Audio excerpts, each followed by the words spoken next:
My name is Joe Nelson, here streaming live from Kansas City. We have our first inaugural Que-mmunity Conversations. Our guest speaker today is Ivory Duncan. I will let her do the honors of introducing herself and some of her accolades.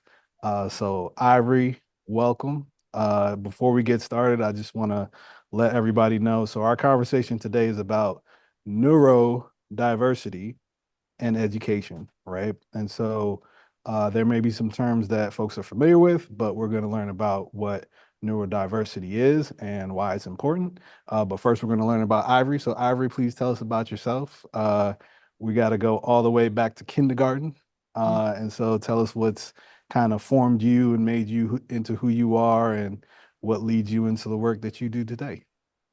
Okay, my name is Ivory Duncan. As you mentioned, I have been in the education field for, I think this is my 16th year, former assistant principal, high school teacher, and I'm a native Kansas Citian, so from Kansas City, born and raised, but I spent most of my career in the Chicago area, South Side of Chicago. That's where a lot of my educational experience resided, but now I'm back in Kansas City and I'm building my consultancy around neurodiversity here, which I'll talk about in a minute. But in terms of my background in childhood,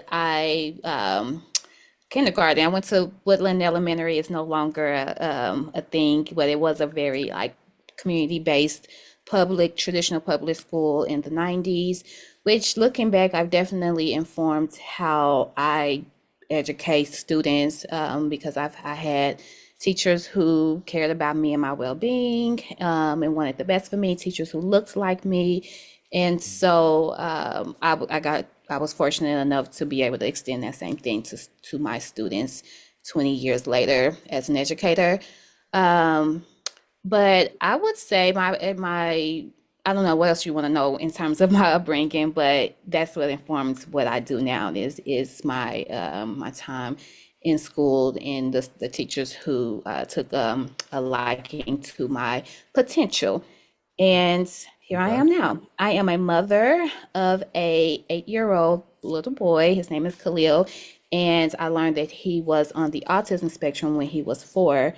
Prior to that, I didn't see any other signs, but I had always done work in education around like diversity, equity, and inclusion, which I know DEI is a very radicalized term these days. But when I was doing the work, it was embraced, and it was a very uh, it was a pivotal time in our culture and society. My brown had just gotten killed, and it was a very polarizing time. And so I was already doing equity work in schools. And then I had a little boy, and then I found out he was autistic, and so I had to really like walk what I talk and really like do the work in a real way because it hit home personally. Mhm. And so, yeah, that's where Embracing Neurodiversity came from, which is my consulting company. And we've been doing the work around neurodiversity for about 2 years now, both locally and we do it virtually. We have some online platforms, which I'll talk about in a minute.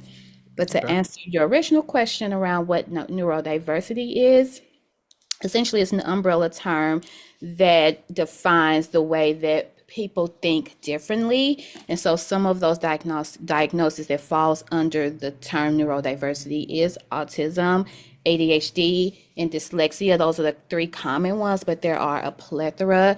A lot of times I try to make it realistic for people by also saying that neurodiversity hits home for people who perhaps become older and experience dementia. That's a form of neurodiversity too. And so oftentimes Mhm. people think that it is not directly impacting them, but it can impact anyone at any moment.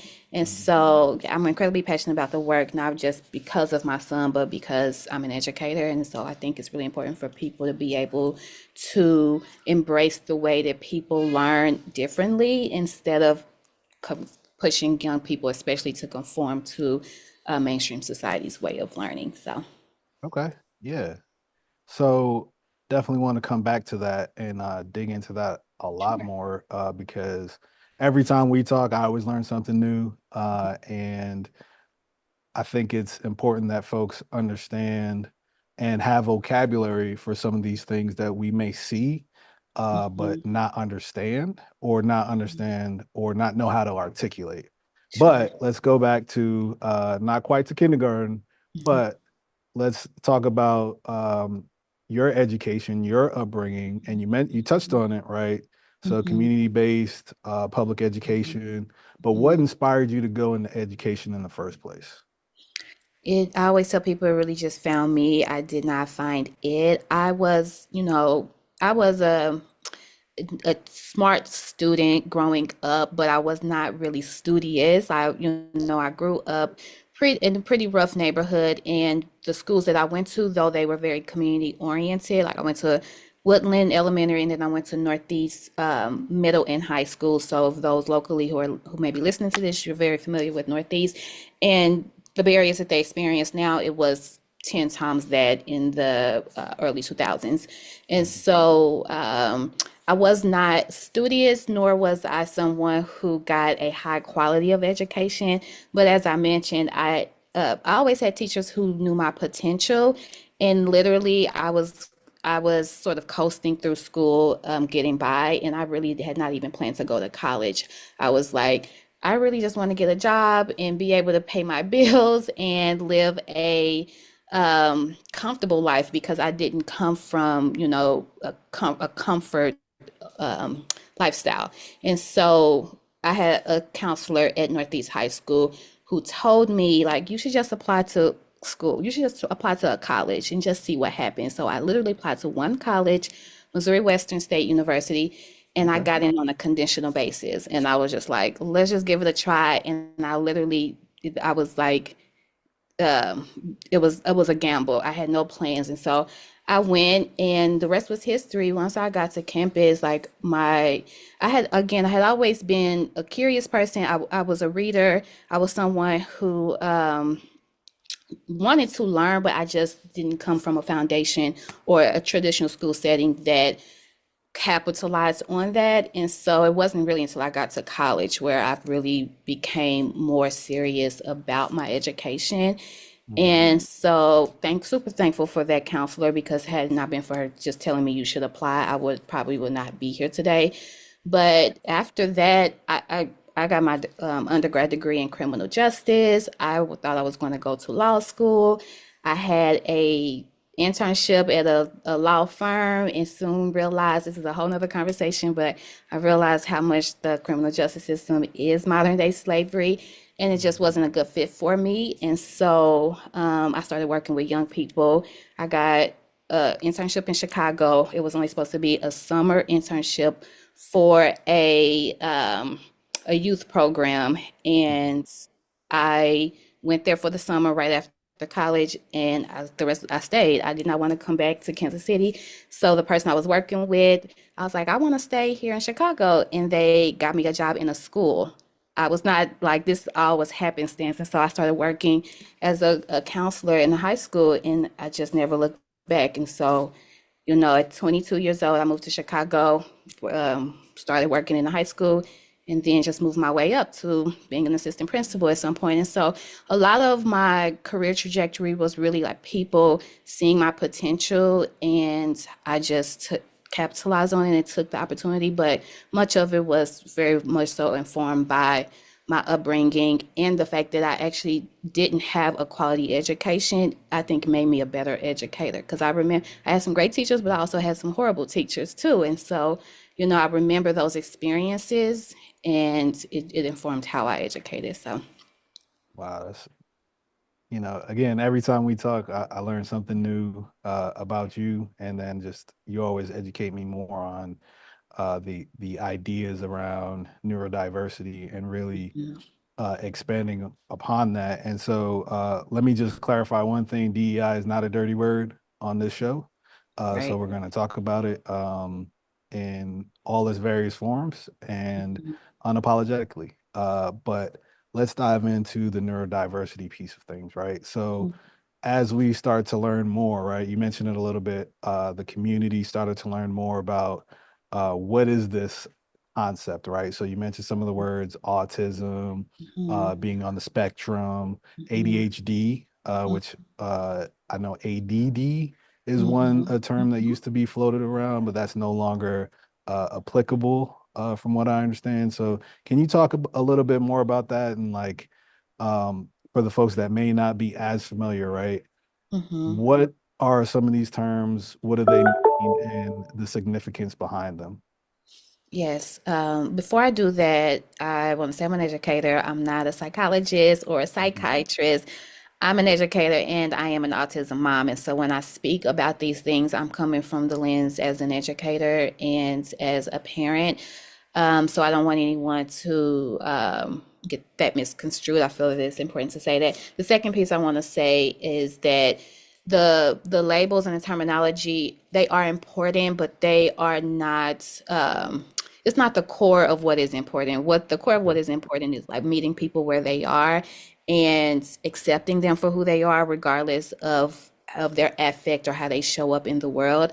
And so Mhm. sometimes people get really stuck on the terminology and the labels, sometimes it can be a distraction. But I do understand it's important so that people can learn. And so I'm happy to explain many of them um, as much as I can. And so, in terms of autism or being on the spectrum, people use it in various ways.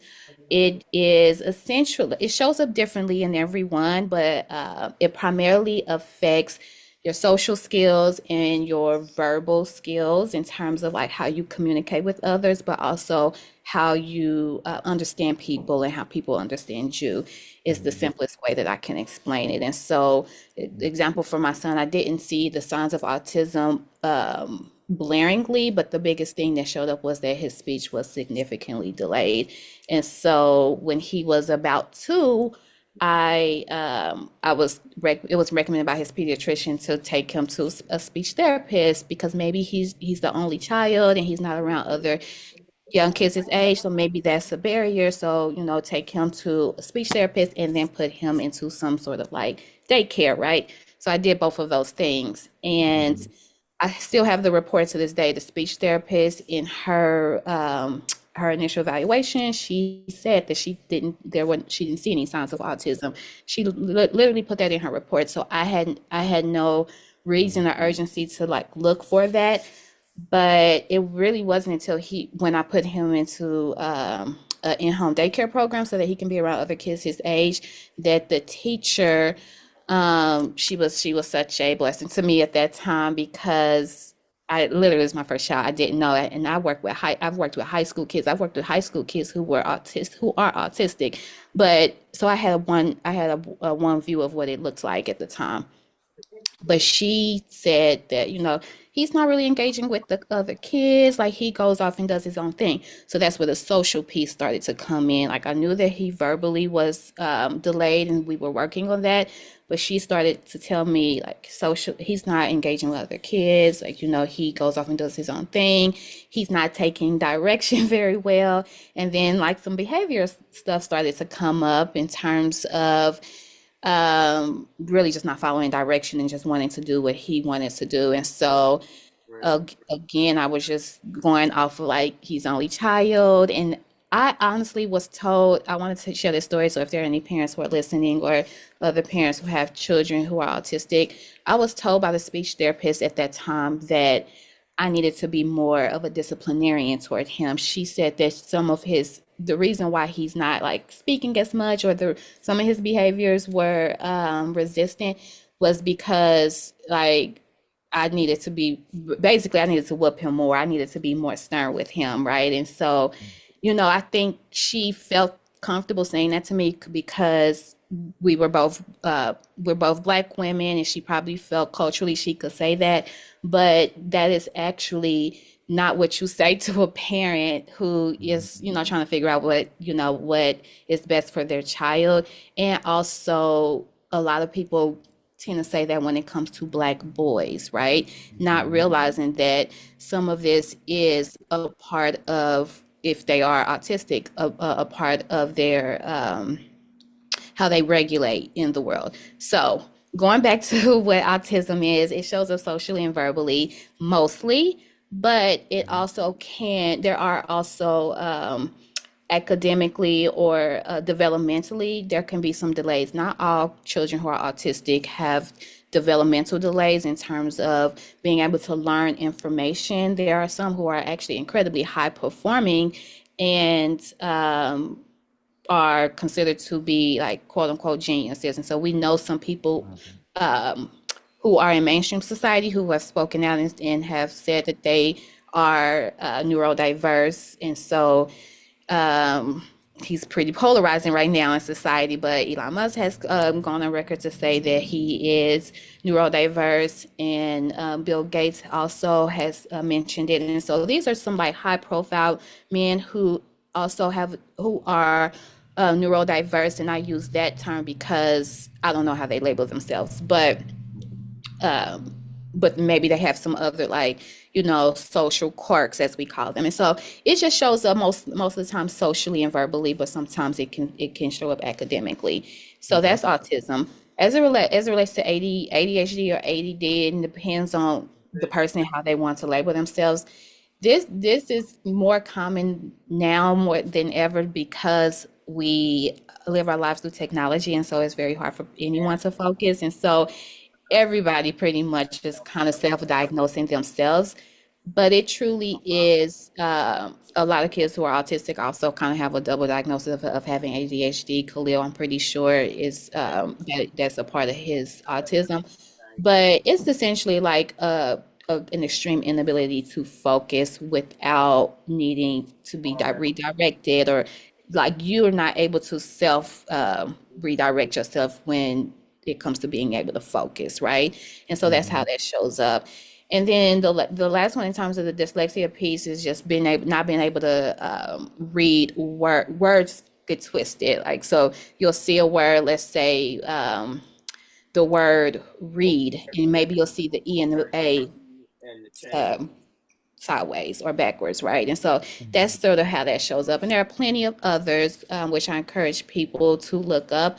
But again, I don't encourage people to get stuck on the labels. More often than not, allow the person who identifies as being neurodiverse to share what they want to be labeled as.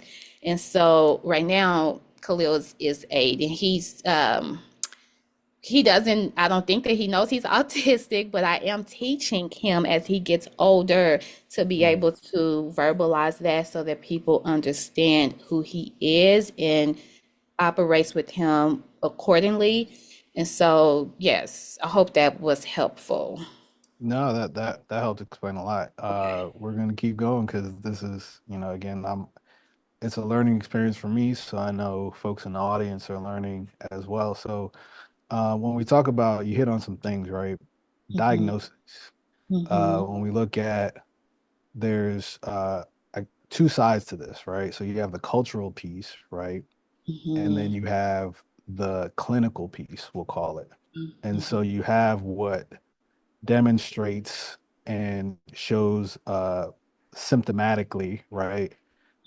Behaviors and different indicators that might say that you will fall into this category. And arguably, everybody falls into this in some way. It's just how it's pronounced, right? So these norms that have been set in place are really things that we put in place as opposed to what what normal, right, really is, right? So we have to think about how we define behaviors as normal versus abnormal when it's really, like you said, we have to meet folks where they are Hmm. and understand that we all have different ways of expressing ourselves and just act accordingly. But let's talk about the cultural piece and the clinical piece, right? Hmm. Hmm. So lots of statistics out there. One that I've honed in on personally is the lack of diagnosis or the over misdiagnosis Hmm. of different demographics, particularly let's talk about young Black men, right? Hmm. Hmm. Um, your personal experience and then anything that you've learned? Because I know you work with a number of other mothers and school Mhm. districts Mhm. and things. So what are some things that I guess you would tell people to be aware of, and then some of your experiences? Yes. So statistically, young boys are, especially black boys, are they have a higher number of diagnoses, right? But it also is it's twofold because it really depends on the audience that you ask. I take a neutral stance as it relates to the diagnosis, and I'll explain in terms of the misdiagnosed or underdiagnosed in a minute. But I just want to pivot and say that I take a neutral stance because having a diagnosis only matters to inform a parent on next steps as it relates to services, and it matters in order to get the medical services that your child needs if they land on a spectrum that requires, services like Khalil needs speech Mhm. therapy, right? And so his diagnosis helps the insurance to cover speech therapy, and so that's why Mhm. diagnosis is helpful. However, if you have a child perhaps that has ADHD or dyslexia, and you have found the skill sets to support them, then you don't have to get a diagnosis as long as you understand and see that this is a affect that your child has, then find the tools and resources to support them, and also make sure you're advocating for them at school in terms of getting an IEP if they need one, right? But a Mhm. diagnosis isn't a requirement if it is something that can be self-managed at home and that you can teach your child to self-manage, if that makes sense. Yeah. Yeah. Um, and so there's that piece. And so it really just depends on the audience. You have some parents, some people, and especially in our community, who feel like there is a overabundance of diagnosis, and everybody is saying that their child has autism now. Like I hear that rumbling a lot. Mhm. And that really just comes from the perspective that some people are afraid that they don't want uh our children, black children especially, to be labeled like they already have it hard enough. Like we Mhm. already are, they're already unsafe in society. And so why do we have to add on these extra things? And so it really is fear-based when people feel like there is an overdiagnosis. But it's really about, like, to your point, which I appreciate you mentioning, like removing as much as we can this the socialization we have about what's normal. And so being called autistic is not bad, and having a diagnosis of ADHD is not bad. It's really Mhm. what you do with it. And if people shift their mindsets and see people for who they are, then it's no big deal. So having overdiagnosis or misdiagnosis doesn't really matter if we remove the stigma or label that it's a bad thing. Am I Mhm. making sense there? No, yeah, that's crystal clear. Yeah, so I take a neutral stance. I knew Khalil needed a diagnosis because he needed to have more support. So in turn, also the way I like to explain it to people is that if you think about on a scale from 1 to 5, autism spectrum, 5 being someone who is like a Bill Gates or I hate even mentioning Elon Musk, but like or Elon Musk, just to give people an example because they have publicly said that they have neurodiversity. That's like a level 5 in terms of genius, and then a level 1 is someone who is intellectually severely delayed to the point where they can't Mhm. read, they can't write, they can't speak, and perhaps they need um, ongoing life support for the entirety of their life. We've seen people like that too, right? So that's the severity. And Khalil typically falls around like a 3.54 right now, Mhm. but I'm working with him, and we have like support from his school and other spaces, and it's so important to have a community of people, but Mhm. that or at least know your child or are seeking to understand your child and not change your child. But in Mhm. working with Khalil, I feel very confident that like that skill will move over time. But the key is to make sure that he knows that there's nothing wrong with him. Because Yeah. oftentimes children who do have a diagnosis are made to feel like they are damaged or that, they are incapable of doing anything more often than not by the people closest to them, like their parents or the schools. And so when people make you feel that way, it's sort of like a self-fulfilling prophecy. You start to perform that way. So Right. my take, and which is why I do this work, is that um, having a diagnosis of autism is not bad. In fact, I'm going to highlight the strengths, and we're going to work with this so that the stigma eventually is removed. And Mhm. so there's that in terms of the misdiagnosis or overdiagnosis piece. Yeah, yeah, yeah. I want to touch on something you mentioned. You mentioned IEPs. Hmm. So, for the folks that may or may not know, what does that mean? And then how is it useful? How is it um, misunderstood sometimes? Yeah. And then we can just go into the the meaning behind it when you start talking about being in community, right? But also being in schools, right? So understanding the way that we may have grown up before and not knowing as much as we know now about what neurodiversity is. A lot of our peers were either Mm-hmm.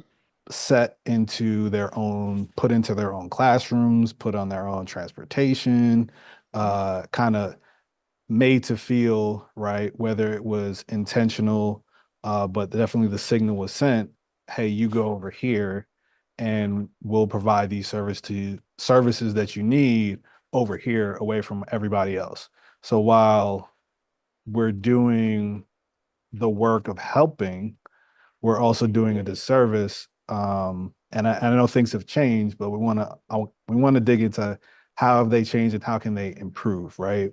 So now, what are some things that are happening in the education space that are Mm-hmm. uh, more informed, and how are we being more inclusive? Because it's not a dirty word, right? We want to make sure that everybody feels welcome, right? Because when we say all means all, right? Absolutely. And that is a shot at folks that say all lives matter, because we wouldn't have to call out different categories of folks if that were the case, right? So if we're going to shift to all, let's mean all, right?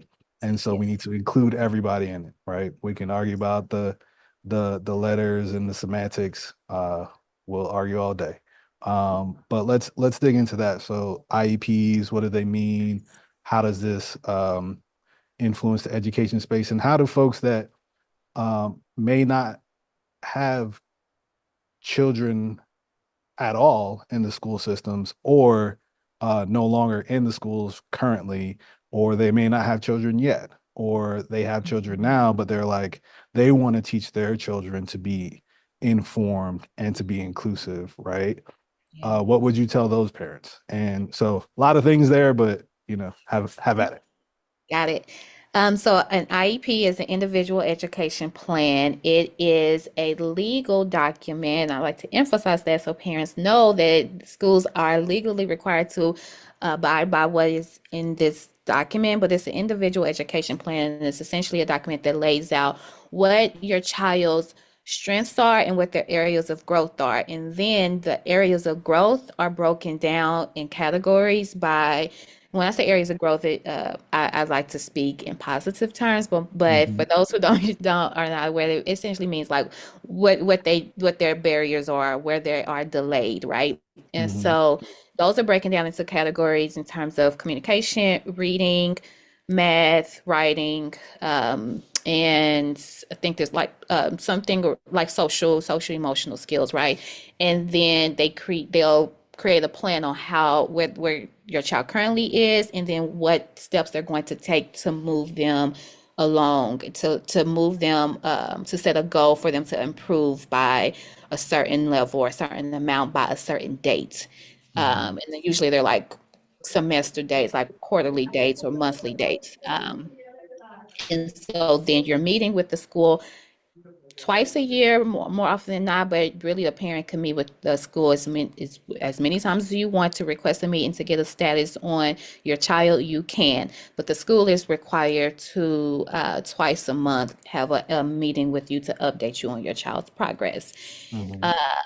And so a child who is, you don't have to have a diagnosis to have an individual education plan, but a Mm. child who is showing significant delays, then you can, either the school will reach out to a parent and say, we think your child may need a IEP, we want to do some evaluations, or the parent can request that I think my child may need some more support. I think they need an IEP, and then the school is required to, they have a 30-day window to evaluate your child. So they'll bring in a psychologist, a social worker, special education team, and they'll like work, observe, do academic activities to see where, essentially do an assessment to see where your child lands. And then they determine, yes, they do need it. My son is also home. So just FYI, you may All hear some right, the star of the show. schools out today. All right. So yeah, they'll say like, yes, based on our evaluations, your child does need an IP, or actually they don't. They just need some additional support. So here's how we'll support. So they'll determine based on the evaluation. And to your point, yes, schools have come an incredibly long way in terms of how they're supporting young people with IEPs. I also want to say every child who has IEP is not in a separate class by themselves. There are children who literally have an IEP because they have like a peanut allergy and they just need to have an accommodation for the day, or they need something modified. And so they have an Mhm. IEP for that. And they just move about. So you would probably, even when we were in school, like we probably still had peers in classes with us who had IEPs. It just wasn't as vocalized, right? Because Mm. that also has a stigma attached to it. Right. But yes, schools have come an incredibly long way, but it's still a long way to go. So to your point that around like, they give them the help, but they put them in different classes, that actually is not helpful at all. It's actually extremely important that different thinkers, because you hit on this earlier, we all, quite frankly, land on a spectrum somewhere. We all are, every brain has just like our unique fingerprint, every brain has a unique way in which it functions. It's just some of us, we've been able to socialize our brains to adjust to mainstream society's way of what they say is the way to operate in the world. And Mm-hmm. so, to that point, every child deserves to be in classes with each other at different levels. That's how you learn from each other. And so, regardless of where you land academically, you should engage with your peers. It's important for young people to see a child who perhaps has a speech delay, because that's children. When I tell you, when it comes to Khalil, kids are not, they aren't fazed by Khalil's difference. They are like, it's not a thing for them. It's adults who are like, Mm. because we've been socialized. Children, they just figure out how to play with them, or they go about their business. It's not really a thing. Mm. Children, when they are introduced to differences early on, it's normal for them. It's not a big deal. It's the adults who make them believe that this is different or stay away, right? And so it's incredibly important that kids with IPs, kids who have special education courses or classrooms, that they are immersed in classes with their peers. I do say that, knowing with empathy that, having worked in schools for forever, that, schools are low funded and low resource, and so being able to do that at a high level is incredibly difficult. Mm-hmm. And you have to have skilled educators. You have to have you have to have high level of classroom management skills. Like, there's levels to this, and it's very hard because education system, public education especially, they don't get funded, right? And Mm. so they do the best with what they have. And so they have come a long way. Some schools do it better than others. We know that, just like with anything, schools that exist in communities where the community is not thriving, the school is struggling too. And so if you can't educate a child, a neurotypical child, a child who, behaves well and perhaps is academically above average, if you can't support them, you certainly it certainly is going to be more difficult for you to support a child who does have behavioral challenges and who does have difficulty with learning at a pace that's similar to their peers. And so I'm very empathetic when it comes to that, but I also push. I work with schools daily, and also I push school leaders to think about it from this standpoint that when you support your most marginalized kids, then you're supporting everybody because it's a ripple effect. You don't ignore those kids because, like you said, young people are watching, so they are taught that like those kids are bad or something is wrong with them. But actually, when you center those kids, the kids who are neurodiverse, the kids who not even struggling with academically, but also have physical disabilities, right? Like this, all of Mhm. it. When you support Yeah. them first, everyone else, all the other kids around you will thrive as well. Like that's scientifically proven. And Mhm. so I really try to push them to shift their narrative. It's harder. The work is harder. So people don't Mhm. like to do things that are hard. They like to do things that are easy and things that are Right. quick fixes, right? Mhm. So yes, we've come a long way, but we have a ton of way to go. And really, schools just they need more funding, and they need people like me who are skilled and informed to consult with them about the next steps. Because a lot of times people don't even know. Like, Mhm. I've been very surprised lately when I talk to people that sometimes it's not ill intended. It really is just a lack of knowledge. Mhm. So there's that too. Okay. I want to hit on a couple more things before we run out of time. So, one of them is when we talk about the schools, right? You being an educator, right? And then transitioning to having to walk your talk Hmm. uh, with firsthand experience. When we talk about IEPs, and I've talked to a few educators, and when we talk about schools in general, right? The pandemic took a toll on a lot of industries. I don't think any industry was more impacted, arguably outside of the medical professions, more so than teachers, because we put a lot on teachers with a lot less resources, um, and you see a lot of folks that were either dedicated for years and years that had to tap out, and you had folks that are ready, they're passionate about education, they get in there and they're like there's a whole new industry dedicated to finding teachers new careers outside of education. So when we talk about the IEPs, right? And we learn more about this, but we also caveat that with uh, districts that are under-resourced, particularly in funding, right? So now we have a lack of funding, and we know, right, by law, we have students that have IEPs, and the school is required to provide updates, et cetera, right? So now you're an educator, and you've got a classroom probably of more students than you're supposed to have, Hmm. and a good chunk of those students have IEPs. Hmm. And one teacher put it to me pretty plainly. They were like, "Hey, I got 800 pages that I have to read, and then I have to update some of those, and that's before I even start working on my lesson plans."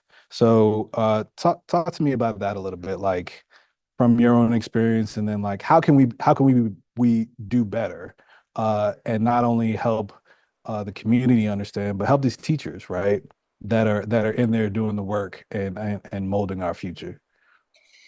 It's I you know I it's I can give you some solutions, but I'm going to say this first. I'm going to continue to say this that we need more funding, and I don't like to gaslight because sometimes when we I consult, and when we talk about education, particularly education, we like to critique and like say what teachers need to do better, what schools need to do better.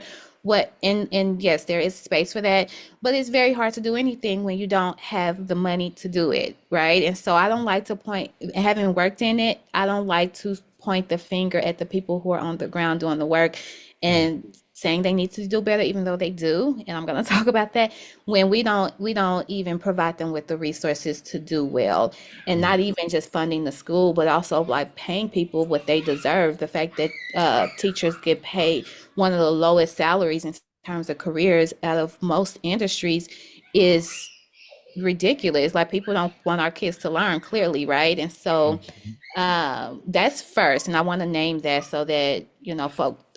I know as a educator myself, when people are like saying what needs to be improved, I used to get frustrated because like you can't do anything when you don't have the money. But to that point, the teaching profession, even when you weren't getting paid well, it used to be a very noble position. Like you used to be very mm, proud to say that you were a teacher, and you felt like you were doing purposeful work, right? But to your point around the pandemic, after coming back, it was not even just like academically, you felt like you were trying to play catch up with kids. Like socially, the kids were. I saw it. I went back into the school for 2 more years after the pandemic.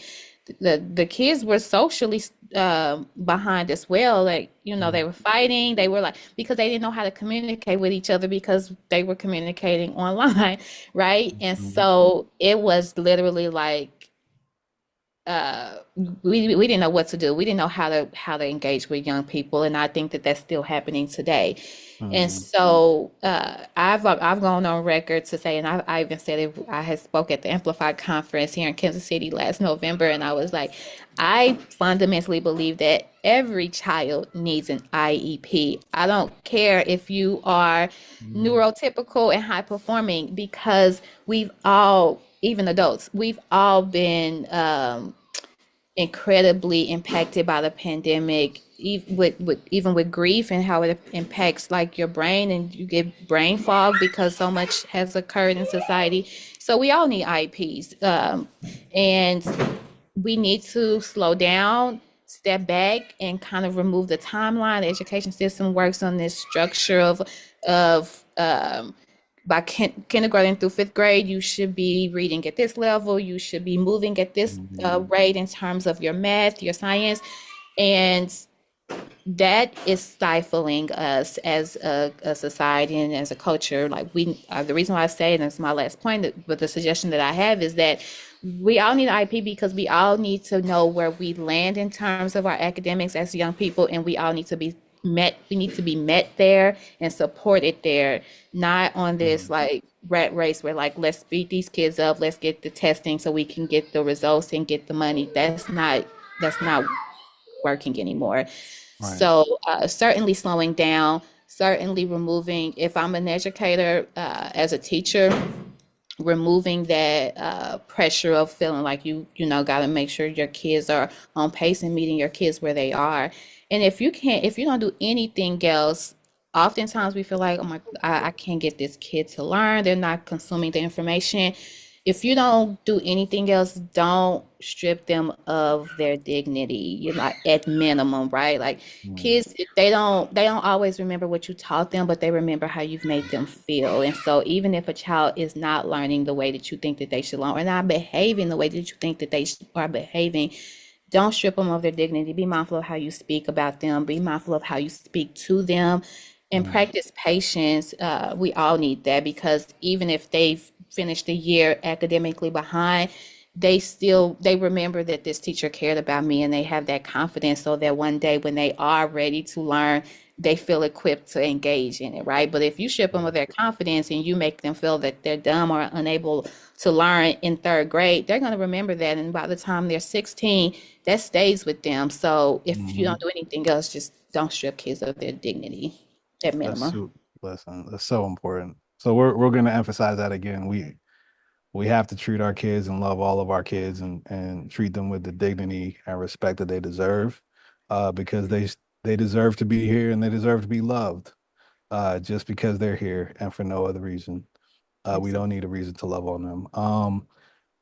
I want to end on this final note. So, you are an author, right? Let's talk about your children's books, right? Because I don't know if the second one is out yet, but Yeah, I know they're the star out. of I the have show. four. Oh, four out. Okay, see, I'm behind. All right, talk about that. Let's dive into that because Yes. I need to get some copies. I'm behind. Yes, yes, yes. I have to get you some copies. So going back to honestly when you were talking, like the question around kindergarten, I should have mentioned this. One of the things, and I made this connection recently because I wrote the children's books inspired by my son's story, right? And I wanted to see his story represented in books so that it's normalized and other children can read the books and understand what this is without judgment.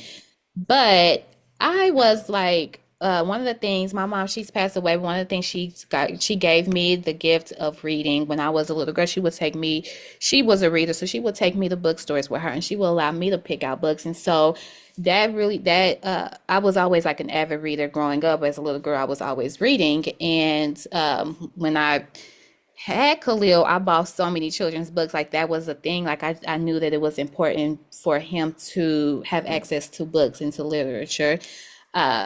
It saved me being able to read and having access to books. It saved my life. And so I wanted to provide that for him, but also this is my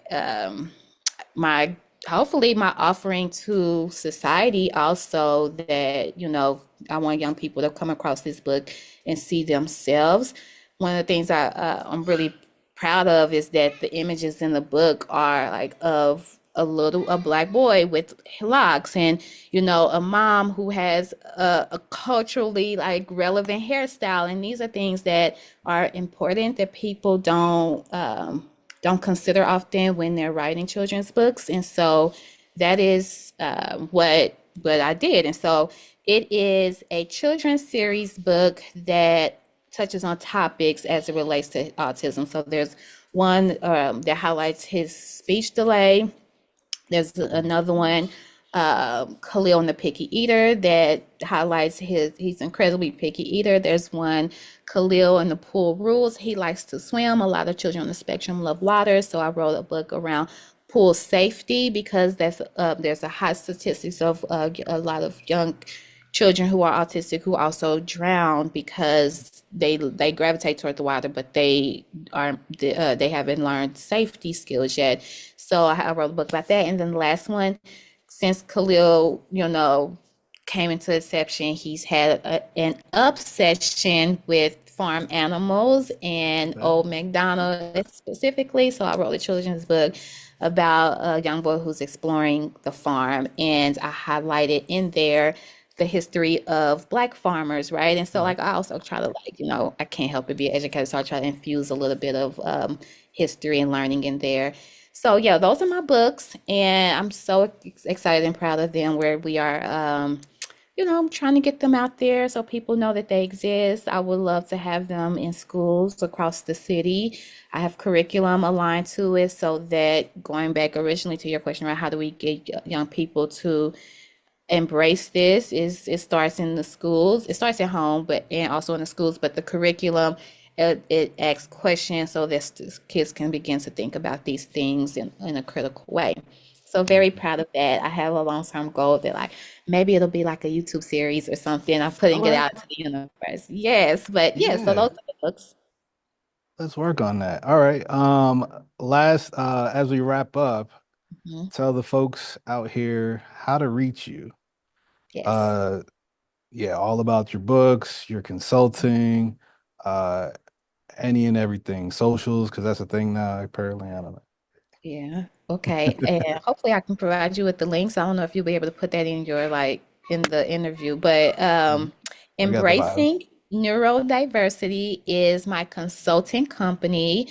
It's you can find that on website, Embracing Neurodiversity. Also, that's my Instagram. I have a YouTube I have a podcast. It's on YouTube and it's on Spotify, also under the same name. And it's more aligned to the parenting piece of raising a child on the autism spectrum. And then the books, of course, you can find the books on my website and on Amazon. But if you go to my Instagram, Embracing Neurodiversity, you will see that all there. My website also has a lot of free resources too for parents. I try to provide free resources as much as I can.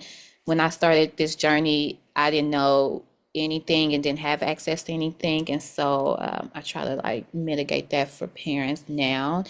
And then lastly, I'll say in the Kansas City area, myself and a business partner, we host sensory friendly events in the city, and also education workshops. And so in April, we're having a sensory friendly Easter hunt in collaboration with Kansas City Moms Collective. And so yeah, Okay. we are just trying to spread the cause and normalize this, even though normal is not a thing. So yes. Right. Exactly. All right. I think we're just about out of time. So again, I want to thank you for hopping on our first Que-mmunity conversation. And I couldn't have thought of a better topic. As we learn about the world that we're in now, and we learn how to love each other and Mhm. embrace each other as a community. All right. Absolutely. So, Thank you for all right. having me. Okay. All right. Signing off. Thanks, everybody. This is brought to you by Kansas City Business Association, working to improve our community.